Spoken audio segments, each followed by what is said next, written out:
اب آپ کو بتاتے ہیں کہ کالا جادو اور سفلی جادو میں کیا فرق ہے۔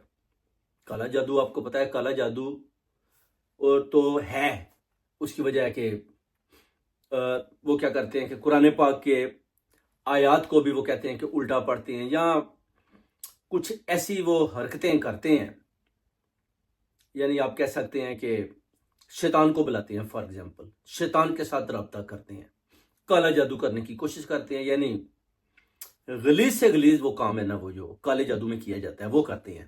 اور سفلی میں بھی یہی ہے، سفید جادو میں بھی یہی ہے۔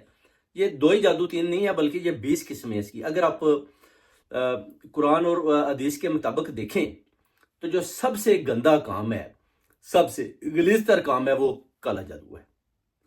کیونکہ لوگ جب کوئی بھی ایسا الٹا سیدھا کام کریں گے تو اس میں وہ اپنی دوستی شیطان کے ساتھ کرنے کی کوشش کریں گے۔ جب شیطان